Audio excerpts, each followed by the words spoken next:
Hey, good morning, everyone. Um, Blaise Ingoglia, good morning. Blaise Ingoglia, the Chief Financial Officer of the state of Florida. I want to thank you guys for being here. Um, just start off with some comments about why we're here, what we're doing, and why this is important, I think, to the taxpayers of the state of Florida. A lot of this is resulted from conversations that the governor and I had about property taxes. We have seen a rise in property values with a corresponding rise in property taxes. And what we've seen over the last 5 years, especially post-COVID, we've seen a lot of increases in property tax receipts, resulting in general government growing. And we do not think it is right that taxpayers get to foot the bill for government excesses. So one of the things that we are planning on doing is doing some cursory reviews, some of them a little bit more in depth, looking at a lot of government spending, making sure that they're not paying for things that are not prescribed in law. And in addition, the things that probably could be deemed wasteful. Because there's one thing I know about government, I know this, is that when we start looking at putting a property tax referendum on the ballot in November 26th, local governments, every local government, whether it's going to be a red county or blue county, is going to make every excuse in the book why they cannot cut property taxes. And I know for a fact that there is a lot of waste, fraud, and abuse in the system, things that governments probably should not be spending money on, that they are basically charging the taxpayers. Now, having said that, local governments love playing games. They say that we're holding the millage rate at the same amount, but when you have rising property taxes holding the millage rate at the same amount, that generates extra income, and that is a tax increase. So when you have rising property values, millage rates theoretically should be going down, or at the very least adopting the rollback rate, which then holds revenues at the same. One of my big things that I am worried about in the state of Florida is home affordability, housing affordability, just the affordability in general in the state of Florida. I'm going to do everything that I can to make sure that we do not turn this place into New York or California.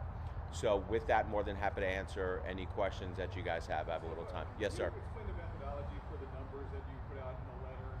You said increasing the revenues by $303 million annually in the county, but looking at the county's numbers, that's overblown. Where's that number coming from? So the number, I would have to refer that back to Eric Soskin at DOGE, working out of the governor's office. He's the one that's compiling all that information.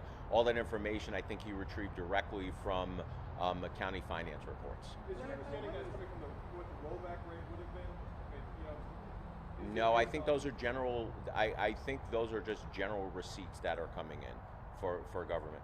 What do you say to the folks that say you're just targeting the Democratic counties? We're not. We've hit Pinellas County, which is a red county.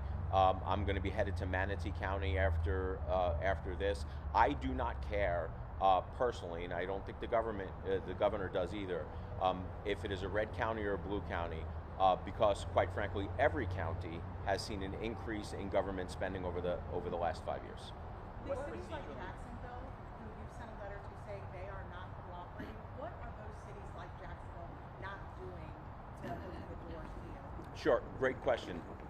The first thing that you have to realize is that I have a pretty broad constitutional authority to do these audits, including giving subpoenas to make sure that we get the information.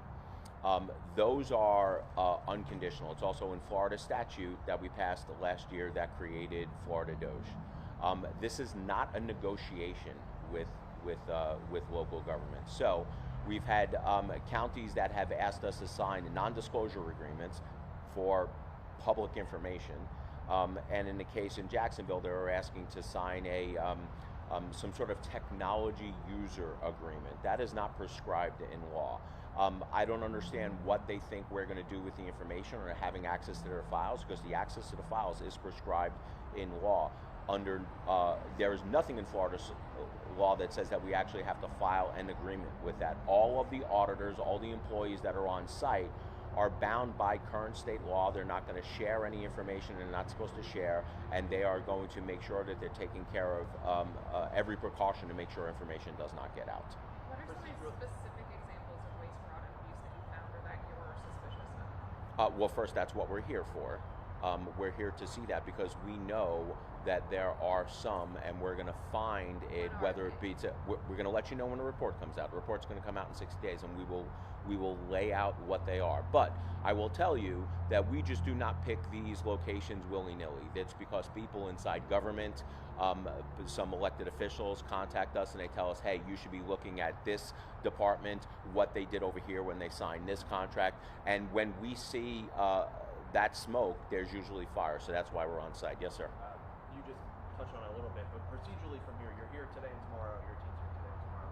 What happens next? What does the rest of this audit look like, and when can we expect to get whatever you're finding?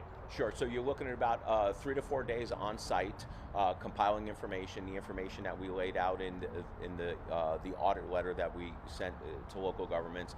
And then they go back to Tallahassee and they sit down with all the auditors and they start pouring all of this information. Some of it will be used, sifted through by AI. They're going to be looking at excessive spending in terms of personnel to see if some lucrative contracts were signed when they probably shouldn't have been. Maybe some comparable contracts in other cities or counties with the same vendor came in at less money. So those are the things that we're looking for. But this is like a cursory review, a high-level view of some of the bigger things. Now, I will tell you that regardless of what the DOGE audit comes out with in about 60 days, I can go back in and ask for some more granular detail, and we may do that at some point in the future. And within the letter, they're all a little bit different, but some of the things you picked out in Orange County, transportation spending on crosswalks and whatnot, how were some of those things selected, or why were some of those things? Because we're getting information to look there. So we're getting information, and if somebody contacts us and says, hey, you should look at this department, we just don't take that as gospel. If we start hearing other people saying you should look at that department, then that's when we start looking. Can you detail what kind of complaint came in about Orange County or where it came from? No, where the information that come in is just conversations that we have with people over the phone, and sometimes they tag people on social media saying, hey, you should look at this, and we take all of that into effect. Let me be clear, there are 67 counties, there are untold amount of municipalities, so there's a lot of government entities out there. We're not going to get to all of them, but we're getting to the ones where we think we can have some of the biggest impact on taxpayers and start the argument that we have to reduce property taxes. Has Orange County been cooperative? Orange County has been cooperative so far. We hope that they continue to be cooperative. Look, if the people in Orange County, the elected officials, truly care about the taxpayer, they're going to do everything that they can in order to give property tax relief. Because if they care about the constituents first, that's one of the biggest issues on voters' minds. Yes, ma'am? Which counties asked you to sign NDAs? Gainesville, City of Gainesville asked for an NDA to be signed, and when I found that out, I think the DOGE team had already agreed to doing that, and I said we are not going to do that again. We are not going to sign any documentation. We are not going to have on-site audits based on their playing field. They're not going to dictate to us how we do that. We, at Florida law, Constitution, dictate how that happens. There are big complaints that this process and others from the state are taking away local governments, taking away the power for local governments to do what people have elected to do. What's your reaction? Are you talking about the home rule argument? Okay, let me, this is what I say about the home rule argument, especially cities. Cities come to the legislature in order to be incorporated to create the city, and then they create the city and they wind up overtaxing, overspending, adding onerous regulations on the people, and then who protects the people? That's where the state comes in. So I don't buy this argument that the state shouldn't get involved in home rule. The people who wanted a home rule come to the state and ask for permission to form that home rule. Who's going to watch for the taxpayers? I tell you who. I am. The governor will. CFO, the biggest budgets though are fire, police. Yes. Are you going to look to make sure, I know you don't like to cut when it comes to that, but are you going to look at those things, those budgets too, to make sure that that's being spent correctly, because maybe that money could be used somewhere? Yeah, we're going to look at every aspect of spending.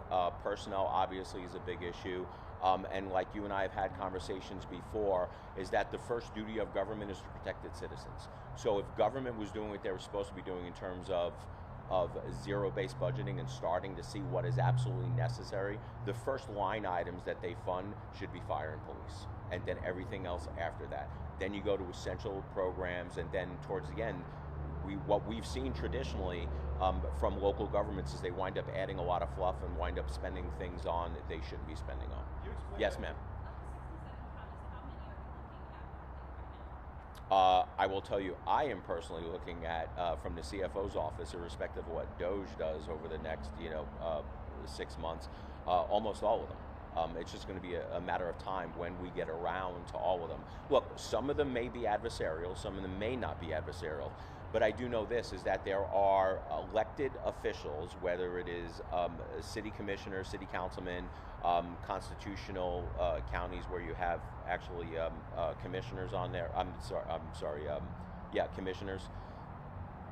A lot of times what we've seen is that staff will tell them one thing in terms of politically, and then they're turning around and staff is doing something completely opposite. I've seen that firsthand in some of the counties that I represent, and then when we wind up telling them that your county is spending money on X, and the elected officials didn't know that they were spending money on X, it's usually the elected officials get frustrated because they're not being told the complete and honest truth from staff. Do you plan to expand the DOGE efforts to state government and even the executive office of the governor? So what we're planning on doing is looking at everything. We have already have something in within state government that continues to look at that. When you look at state government compared to the federal government and local government, we are by far the most fiscally conservative in terms of putting money away and cutting budgets, giving money back to the taxpayer. So what we've seen is the excesses,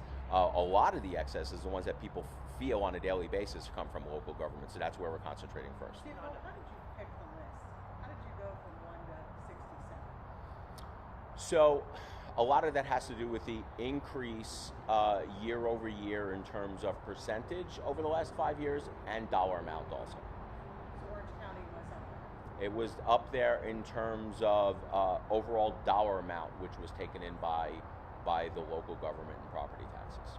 Where Broward was a huge amount on a percentage basis and dollar amount also. So that's why they were number one on the list.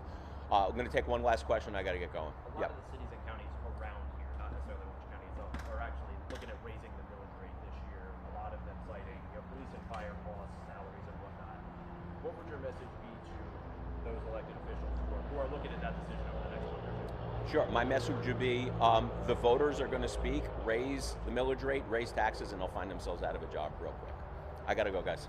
Thank you. Are you going to meet with the mayor?